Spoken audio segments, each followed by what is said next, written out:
दोस्तों नमस्कार। आप सभी का हमारे YouTube चैनल में हार्दिक स्वागत है।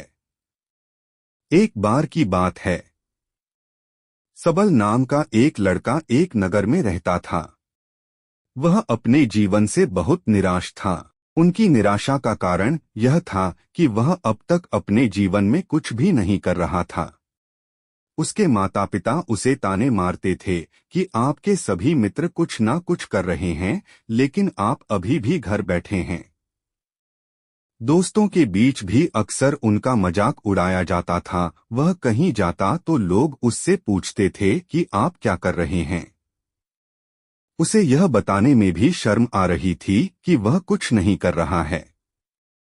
धीरे धीरे उसने रिश्तेदारों से मिलना जुलना कम कर दिया और लोगों से मिलना भी बंद कर दिया। वह ज्यादातर समय घर पर ही रहता। वह अकेला रहता और भगवान को खोजता रहता है और अपनी किस्मत को दोष देता रहता। अब उसे अपना जीवन बोझ लगने लगा था। कभी कभी वह सोचता कि कब वह कुछ करने के योग्य बनेगा, और फिर वह सोचता कि जिंदा रहने से अच्छा मर जाना ही ठीक है। एक दिन वह अपने नगर की एक गली से गुजर रहा था। तभी उसने देखा कि एक गुरु दुख और परेशानियों पर उपदेश दे रहे हैं। वह भी इस भीड़ में सबसे पीछे बैठ गया और गुरु के प्रवचन सुनने लगा। गुरु कह रहे थे कि दुख एक शिक्षक की तरह है जो हमें जीवन की सच्चाई दिखता है और हमें जीने का सही तरीका सिखाता है। आप चाहे तो जिंदगी जीना भी सीख सकते हैं, आप चाहो तो कुछ भी हासिल कर सकते हो, और अगर चाहो तो एक कोने में बैठकर रो सकते हो। इन सभी बातों को सबल ध्यान से सुन रहा था, लेकिन उपदेश की यह बातें उसे पसंद नहीं आई। उसने खड़े होकर कहा कि कुछ भी सीखने से दुख दूर नहीं होता, इसमें केवल दर्द होता है। दुख की पीड़ा अनंत है, ऐसा लगता है कि इसके बाद कुछ होने वाला नहीं है, कुछ भी फर्क नहीं पड़ता है, इसके सामने तो मौत भी छोटी लगती है। तब गुरु ने कहा, बस तुम्हारा दुख क्या है। सबल ने उनके सामने अपनी सारी व्यथा सुनाई और गुरु से पूछा कि मेरे इन दुखों का कोई उपाय है तुम्हारे पास। यह सुनकर गुरु मुस्कुराए और बोले, तुम उस दिन मेरे पास आना जब आपके जीवन में वास्तविक दुख हो, मैं आपकी समस्या का समाधान अवश्य करूंगा। यह कहकर गुरु वहां से चले गए। सबल ने सोचा, क्या यह मेरा दुख नहीं है तो क्या है? मैं जिस दर्द से गुजर रहा हूँ वह असली दुख नहीं है। क्या मेरा दुख कोई नहीं समझ सकता? जब माँ बाप नहीं समझते तो भला गुरु क्या समझेंगे? दुखों से व्यथित होकर सबल ने एक फैसला लिया कि अब वह कुछ करेगा। सबल ने एक छोटा व्यवसाय शुरू किया, पर उसे सफलता नहीं मिल रही थी। लेकिन उसके घर वाले खुश थे। वह कुछ कोशिश कर रहा है, वह अपने व्यवसाय में लग रहा है और धीरे धीरे उन्हें सफलता मिलने लगी। फिर उसने रफ्तार पकड़ी और केवल 3 साल के अंदर ही वह एक बड़ा बिजनेसमैन बन गया। अब सबल के आसपास ऐसे कई लोग थे जो उसकी परवाह करते थे, जो उससे प्यार करते थे। अब उनके परिवार के सदस्य भी उसकी तारीफ करते करते थकते नहीं थे। दिन ब दिन उसके मित्रों की संख्या बढ़ती जा रही थी। अब वह अपनी जिंदगी से बहुत खुश था। उनके कुछ दोस्तों ने उन्हें सलाह दी कि जब तुम एक बड़ा बिजनेसमैन बनकर बहुत खुश हो तो सोचिए आपको कितनी खुशी होगी अगर आप इस शहर और इस राज्य के सबसे बड़े बिजनेसमैन बन जाते हो। तो कितने लोग आपसे जुड़ना चाहेंगे, आपकी कितनी बड़ी ख्याति होगी, और स्वयं राजा भी आपसे दोस्ती करना चाहेंगे और जरूरत पड़ने पर आपसे पैसे भी उधार लेंगे। दोस्तों की यह बात सबल के मन में बैठ गई। अब वह और पैसे कमाने की कोशिश करने लगा, लेकिन उसे यह सब बहुत ही जल्दी चाहिए था। वह समय बर्बाद नहीं करना चाहता था। वह अधिकांश समय इन चीजों को प्राप्त करने में लगाने लगा। इसलिए वह ऐसे काम करने लगा जो सही नहीं थे। उसने पैसे उधार लेना शुरू कर दिया। दोस्तों से पैसे की मात्रा और अधिक मुनाफा कमाने के लालच में वह अपने माल में मिलावट करने लगा। उसने अन्य व्यापारियों के खिलाफ भी साजिश रची और उन्हें डराया धमकाया। जैसा उसके दोस्त कहते थे वैसा ही करता था। वह इन तरीकों से ज्यादा पैसा कमा रहा था, पर अब उसके जीवन में पहले जैसा चैन नहीं था। उनके मन की शांति गायब हो गई थी। और वह रात को सो नहीं पाता था, वह विचारों में खोया रहता था। वह सब कुछ पाकर भी उसे किसी चीज में सुख नहीं मिल रहा था। एक दिन सबल अपनी गाड़ी से कहीं जा रहा था, तभी रास्ते में उसे गुरु का आश्रम दिखाई दिया। वह रुका और गुरु के पास जाकर बोला, गुरु जी, आपने मुझे कहा था जब कभी जीवन में सच्चा दुख आए तो चले आना। अब मैं बहुत दुखी हूँ, मेरी नींद हराम हो गई है, मुझे कहीं भी शांति नहीं मिल रही है। इस प्रकार सबल ने अपनी सारी समस्याएं गुरु को बताई। गुरु ने कहा, जब तुम पहली बार मुझसे मिलने आए थे तब भी तुम किसी दुख में थे, आपने उस दर्द से क्या सीखा? सबल ने कहा कि सिर्फ सोचने और चिंता करने से कुछ नहीं होता, अपनी दृष्टि को सच करने के लिए मेहनत भी जरूरी है, और सिर्फ मेहनत करने से भी कुछ नहीं होता, परिणाम भी मिलना चाहिए। जब आपको लगे कि आपका लक्ष्य हासिल नहीं होने वाला है, तब राह में चाहे कितनी भी मुश्किलें आ जाएं, मन कितना भी निराश क्यों न हो, अब कुछ नहीं होने वाला है, तब खुद आत्मविश्वास करें कि मैं जो भी कर रहा हूँ उसमें अवश्य सफल होगा। लोग केवल सफल लोगों का सम्मान करते हैं। कोई कितना भी अच्छा क्यों ना हो, वह हमेशा लोगों की नजरों में बोझ बने रहते हैं। यह सब सुनकर गुरु मुस्कुराए और बोले, यह वास्तविक दुख नहीं है। अपने जीवन में वास्तविक दुख हो तब मेरे पास आना, मैं उसे ठीक कर दूंगा। सबल जाते समय गुरु को सोने के सिक्कों से भरा घड़ा भेंट किया। घड़े को देखकर गुरु ने कहा कि यह मेरे किसी काम का नहीं है, उस पेड़ के नीचे गड्ढा खोदकर गाड़ दो। सबल ने घड़े को पेड़ के नीचे दबा दिया, जैसा कि गुरु ने बताया उसने वैसा ही किया और वहां से चला गया।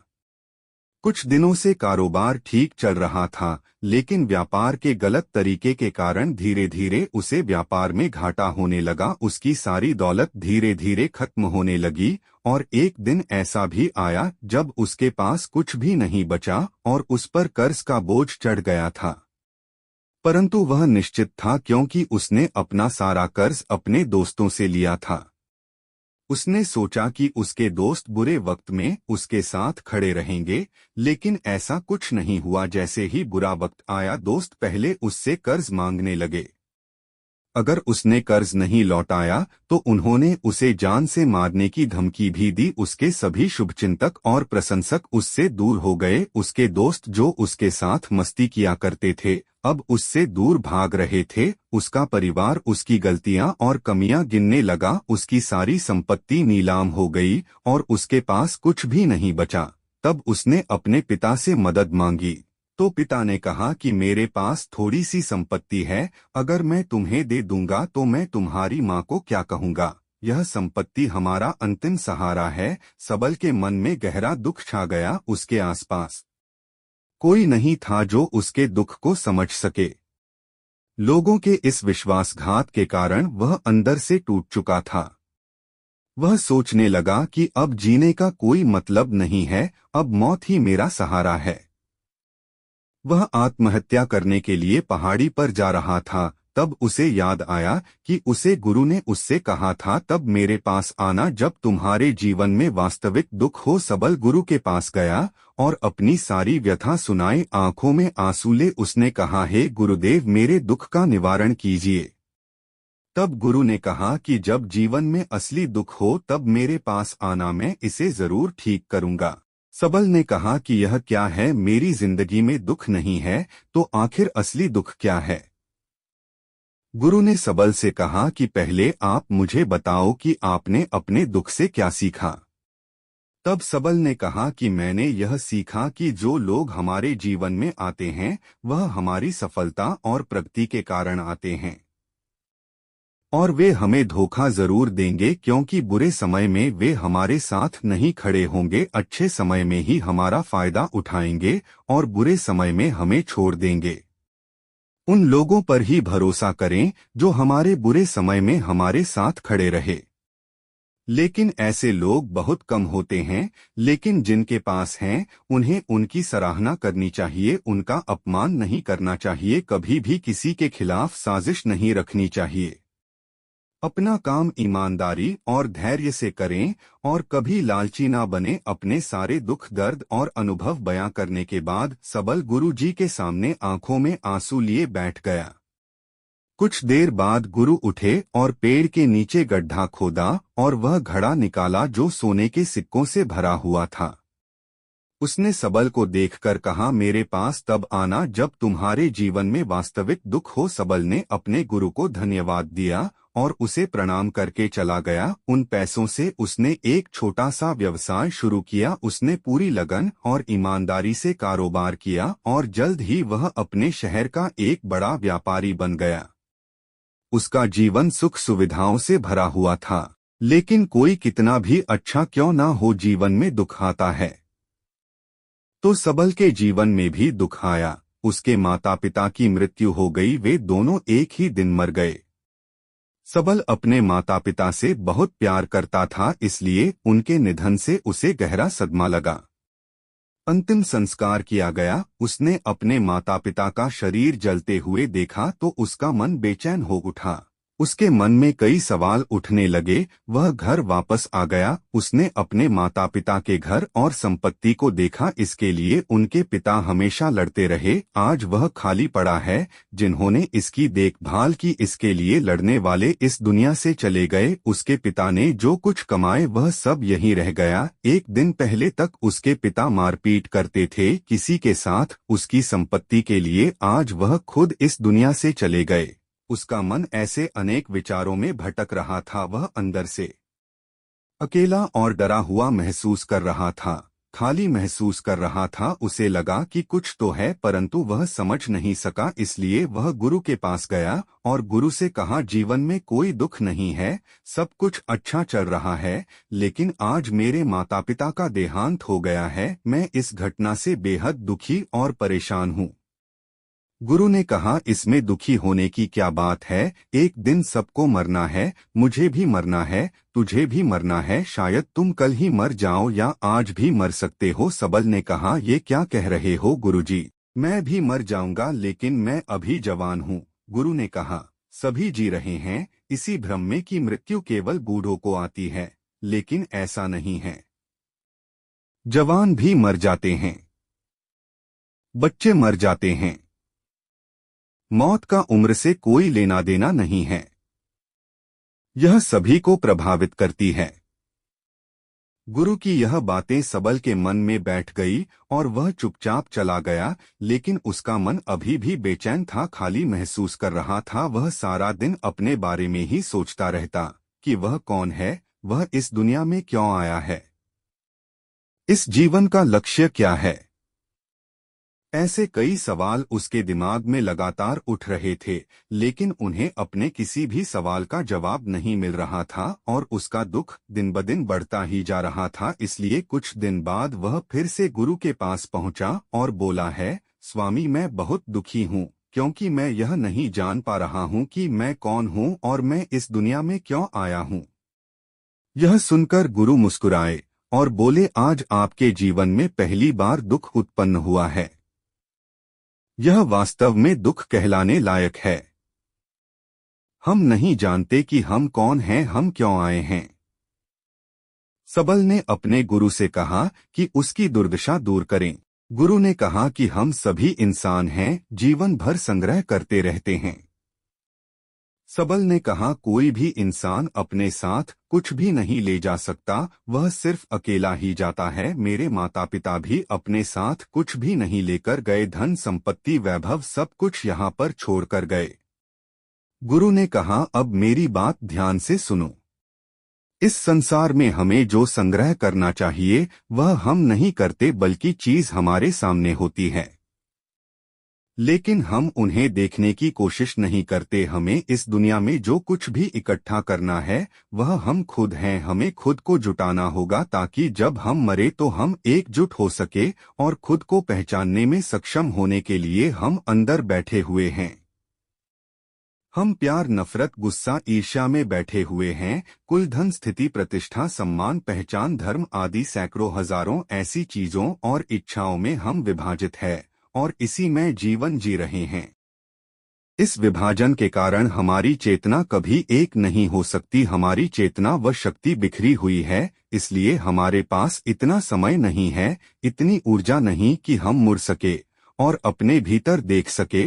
वास्तव में धन, सम्मान और सुविधाओं के अभाव को लोग दुख समझते हैं और जीवन भर के लिए इसे कहकर रोते रहते हैं और समाधान खोजने का प्रयास करते रहते हैं। उन्हें अपना समाधान कभी नहीं मिलेगा, क्योंकि जिसे लोग दुख कह रहे हैं वह वास्तविक दुख नहीं है। यह सिर्फ एक आदमी की इच्छा है, उसकी इच्छा कभी पूरी नहीं होती। इसीलिए व्यक्ति को कभी उनके प्रश्नों का समाधान नहीं मिलता। इसलिए इन सबसे परे यदि आप अपने दुखों का परम समाधान चाहते हैं तो सबसे पहले खुद को समेटना होगा। इस दुनिया से अपनी ऊर्जा वापस ले लो और इकट्ठा करो। अपने आप पर ध्यान केंद्रित करो, स्वयं पर ध्यान दो। अपनी मृत्यु से पहले अपने आप को जानने की कोशिश करो। गुरुजी, क्या हम संसार को छोड़ दें? हमारी सभी इच्छाओं को मार देना चाहिए। किसी से प्रेम नहीं करना चाहिए, धन संग्रह नहीं करना चाहिए, सम्मान की आशा छोड़ देनी चाहिए। गुरु ने कहा कि भावनाओं और इच्छाओं से ऐसे बिखरे हुए मनुष्य में से बाहर निकल आओ जैसे कोई पत्थर पहाड़ से अलग होकर गिरे तो जिस पर पर्वत का कोई कंट्रोल नहीं होता सिवाय देखने या परेशान होना और कुछ खोना। ठीक वैसे ही बिखरे हुए हैं। मनुष्य की इच्छाएं बेकाबू और दर्दनाक है। उसका अनियंत्रित मन इच्छा करता रहता है और कल्पना करता रहता है और यह दुख देता है। लेकिन जब एक व्यक्ति अपने मन को एकत्र करता है तो वह जो कुछ भी करता है वह उसके नियंत्रण में होता है। फिर उसकी इच्छा से इच्छाएं भी उत्पन्न होती है। फिर सबल ने कहा कि आपने मेरे असली दुख का समाधान कर दिया, आपका बहुत बहुत धन्यवाद। अब से मैं खुद को समेटने में और खुद को तलाशने की कोशिश करूंगा। गुरु ने कहा, मानव शरीर में बहुत ऊर्जा और शक्ति है, लेकिन यह फालतू के कामों में बटा हुआ है, बेकार की बातों में लगा हुआ है। यह एक बहुत ही शक्तिशाली मशीन की तरह है और वह बिना सोचे समझे अपनी शक्ति बर्बाद कर रहा है और बिना किसी नियंत्रण के।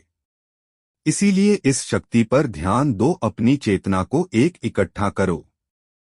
सबल को अपने प्रश्नों का उत्तर मिल गया। उसने अपने गुरु का धन्यवाद किया और चुपचाप चला गया। पूरा वीडियो देखने के लिए आप सभी का धन्यवाद। यदि आपको यह वीडियो पसंद आया हो तो दोस्तों में शेयर करें, कमेंट करें, लाइक करें और हमारे चैनल को सब्सक्राइब कर लें ताकि आने वाले ऐसे अनेक वीडियो का नोटिफिकेशन आपको उचित समय पर मिल सके। धन्यवाद।